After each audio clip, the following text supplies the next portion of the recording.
In the 2019 holiday season, wars were started for people to get their hands on this, the Oculus Quest. And today, I'm going to tell you everything you need to know about it as we check it out.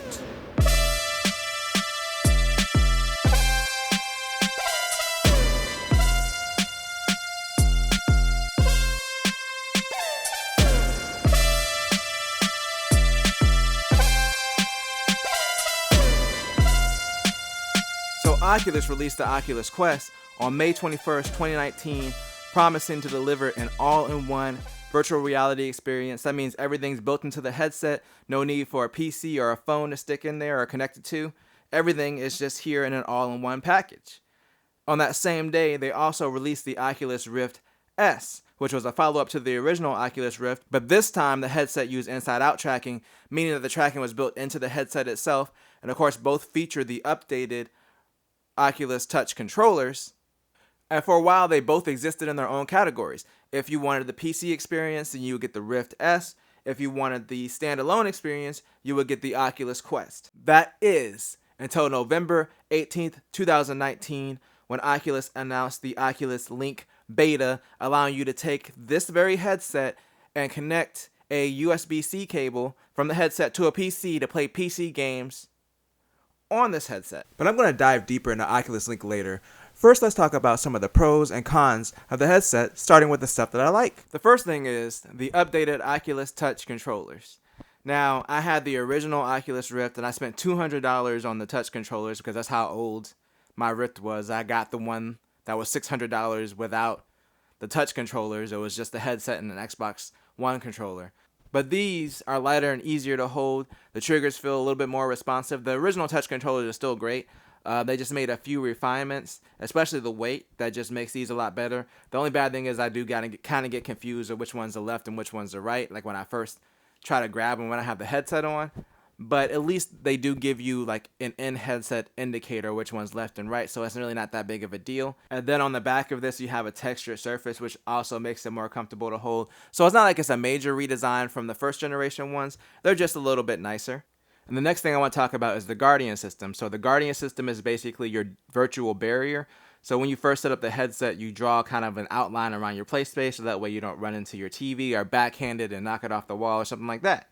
So with this headset, the thing that I like is it remembers each time that you set up a Guardian system in a different room. So I have one set up in my office, in this room, and downstairs. And each time I go into one of the rooms and start the headset up, it remembers that I have the Guardian system set up for that room. And all you have to do is hit confirm, and then you can just use the same Guardian system. You don't have to set it back up each time you go to a different room.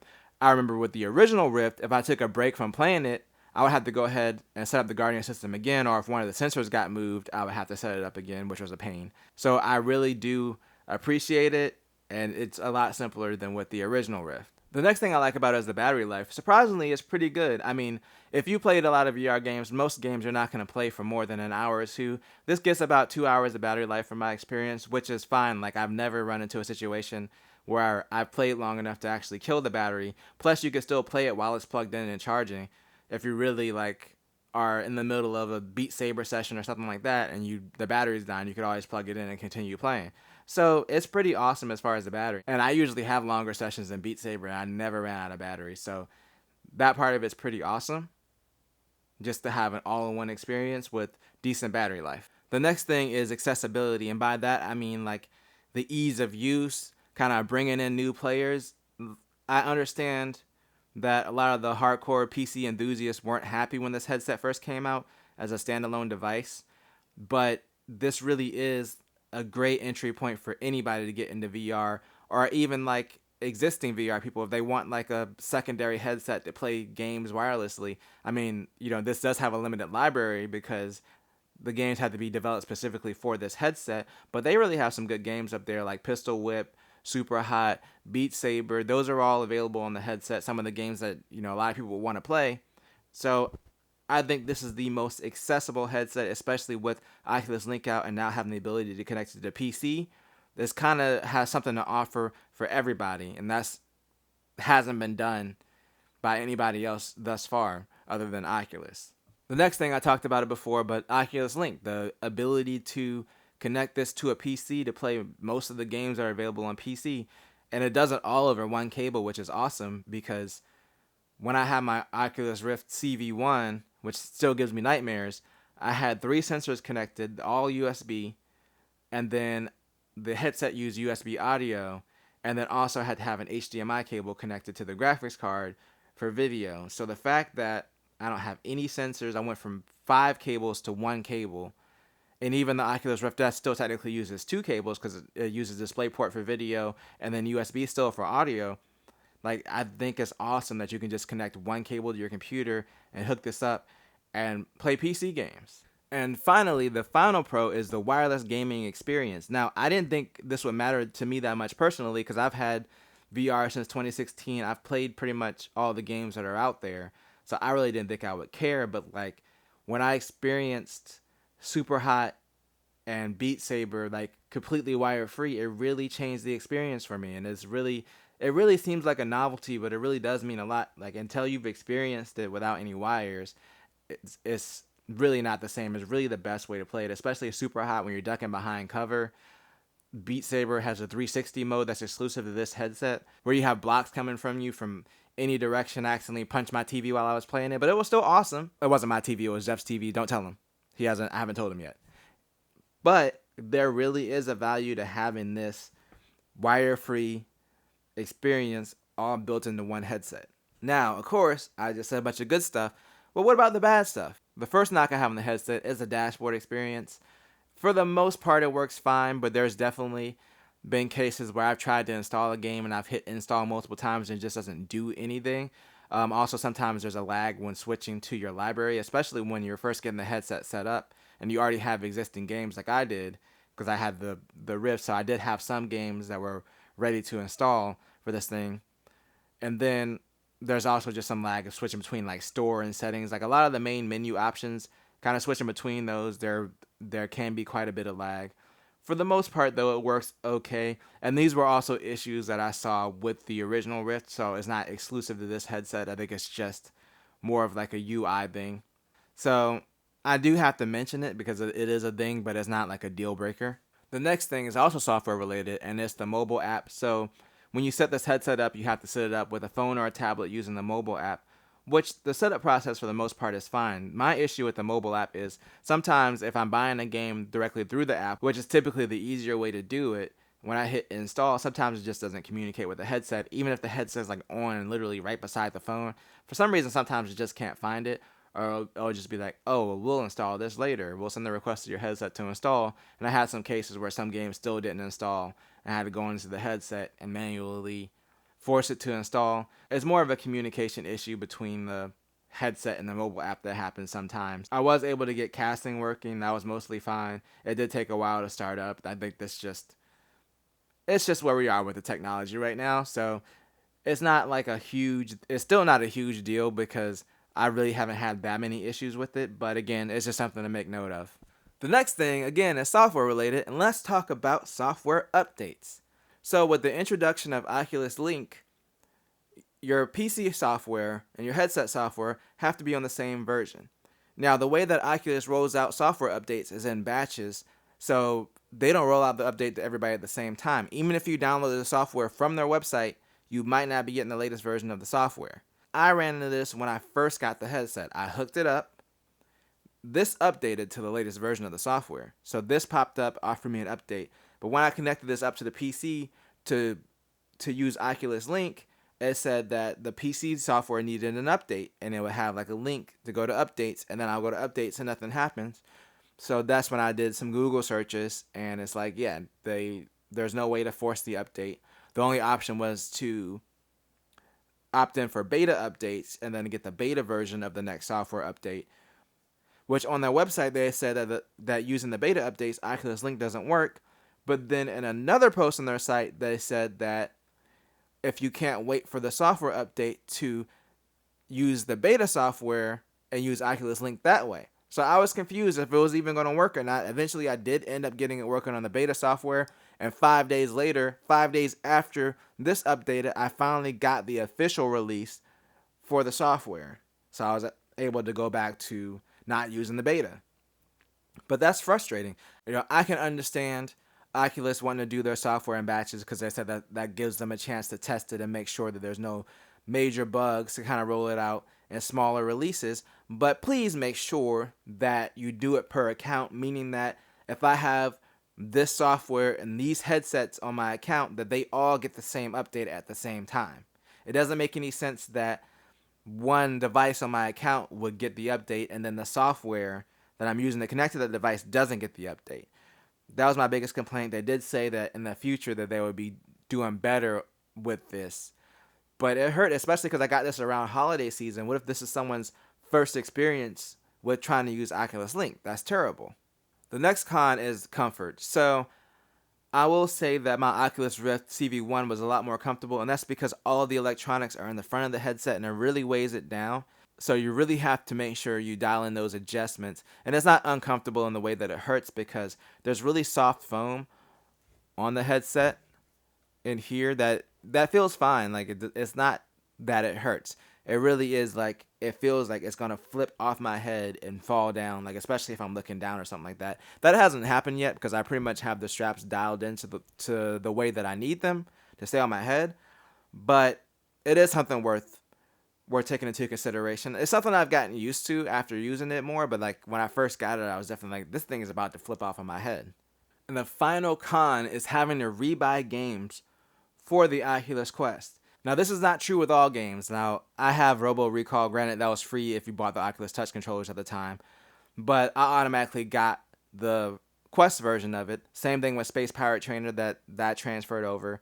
And then the Climb. So those games transferred over. But Super Hot, I had to rebuy for the Quest. And I was really like I wasn't so much up in arms about it, but it's like, do I really want to spend $25 again for the exact same game? And then Beat Saber is the same way. I did not own the Oculus version of Beat Saber. I actually owned the Steam version. I didn't have as much of an issue buying it for the Quest. And it also adds to 360 mode, so there is some additional functionality that you don't get with the original version. And they did say all the DLC works between both versions, so it's not as bad of a deal. But Super Hot VR is literally just the exact same game. And you have to buy it twice. And I would even make the argument with Beat Saber. Maybe if it was like a $5 or $10 upgrade or something like that to add the secondary version of the game if you already owned it, because I understand development costs money, but charging someone that may have already purchased your game on technically the same platform, just a different headset, that sucks. And I'm guessing Oculus probably left it up to developers, considering that it doesn't seem like their first party games do this. I wish maybe they would have offered to cover the development costs to port these games over to the Quest, so that way the developers didn't charge again to rebuy the same games.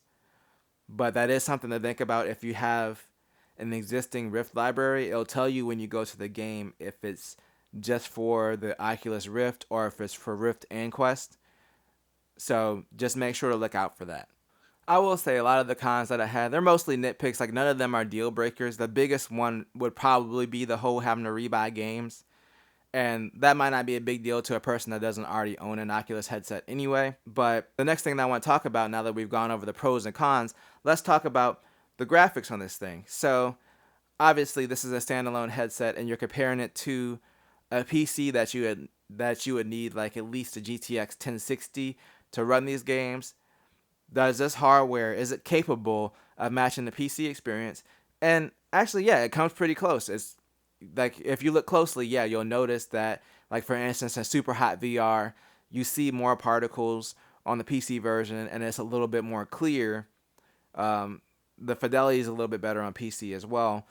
But I would still say that Super Hot VR is best experience on this because it's not really that much different from the PC version, and you have the freedom to just move around in this. And to me, that outweighs the graphical difference. The next game that I tested that I have for both was Space Pirate Trainer, which pretty much looks the same on both. Like there really wasn't much of a difference. The fidelity was a little bit better, especially with a lot of enemies on screen on PC, but it wasn't anything that was like, oh, this is unplayable, or it's a way better experience on PC. It was pretty much exactly the same. The only game that I noticed a difference was Robo Recall, and I will preface this by saying that technically the Robo Recall that's on the Quest is called Robo Recall Unplugged. So they did give it a different title, and that might be to kind of say like, hey, this might not be the exact same experience as you get on PC. So the graphics were definitely downgraded for Robo Recall, and it still looks good. It's just that you can definitely see like some of the beams look like they were angular or hexagonal when they were coming at me, and I didn't see that on the PC version. The models don't look as clear. There were some hitches with this game, but there was also some hitches with this game playing it on PC. For me, this game has never been like the smoothest for some reason. I don't know, but it's performance wise, it's probably roughly the same as far as like going around and shooting people. Again, the fidelity is a little bit better on PC, but I would usually recommend with a shooter just to play it on the Quest if you have the option to play it on both, because just having that freedom to kind of move around, even though this game just uses teleportation, so it's not as important, but still just having the freedom, not worrying about running into a wire when you're shooting people is a nice novelty to have. But none of the graphical differences that I've seen between the Quest versions and the PC versions have really been deal breakers. Like I said, the most noticeable was Robo Recall.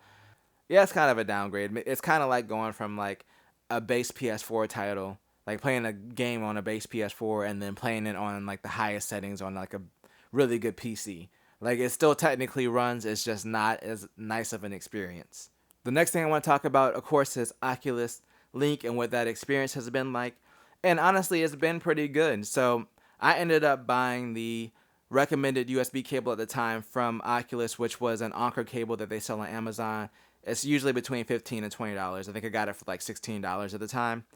But it's a 10-foot USB-C to USB-A cable. And then you just, of course, USB-C side goes in the headset. You plug the USB-A side into your computer. And then as long as your software matches, then it just picks it up as like another, like you had like a regular Rift in the Oculus software. So it's pretty awesome. There are a few limitations which actually hindered me during this review, which is why I had to record the PC footage externally. So right now I couldn't get any screen recording software to work with Oculus Link. So if I started it before I connected the Oculus Link to the computer, it would just black out. Like the headset, like you'd be able to see the Guardian system, but everything else around it would just be black. And then if I connected the headset first and then tried to record, it just won't record.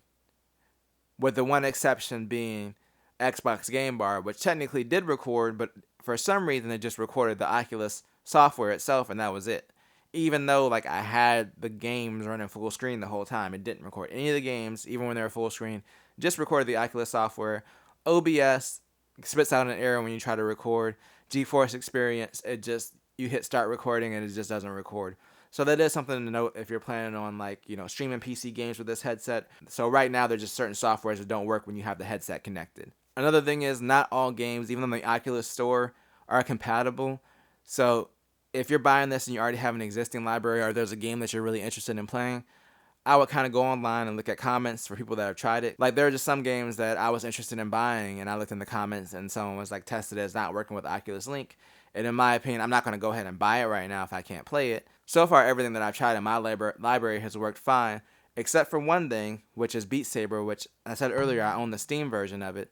So for some reason, this game just does not work with the Oculus Link right now. Like it opens and it runs, but it's very hitchy. It runs like below 30 frames per second, and I had no issues with it when I had my Oculus Rift, so I know it's not, my PC hitching or anything. I did read online that there are certain things that you can do, like disabling Steam to try to make it run better. It actually just led me to buying the Quest version of the game because I like the game so much, and I didn't own any DLC for it anyway, so it wasn't that big of a deal. It's just rebuying the game, and the Quest version is so much better because the wireless experience. But that is one thing to note. And I also played Sprint Vector on Steam, and that was completely fine. So it seems to just be isolated to Beat Saber. So yeah, Oculus Link, it's really cool, but it is very much still in beta. They finally released their official cable, which is a 15-foot USB-C to USB-C cable, and it's $80. I haven't got my hands on it to test it yet. The one thing that it offers over third-party cables that are out right now, it actually keeps the headset charged while connected to the PC. So because like the Anker USB-C cable, for example, doesn't have enough power to, send and receive data over the USB-C connection and provide enough power to charge the headset. So the battery does drain while it's connected. It doesn't drain very fast, so it's not really a big deal to me. But that is one thing to note if you're considering buying the official Oculus cable, which is expensive, but is also 15 feet and it keeps the headset charged. So there are some advantages to it. It's just another thing to note. So in conclusion, when I recommend the Oculus Quest, of course I would. I would recommend it to people that were just getting into VR, someone that maybe wants a standalone experience but wants to try some of the PC games.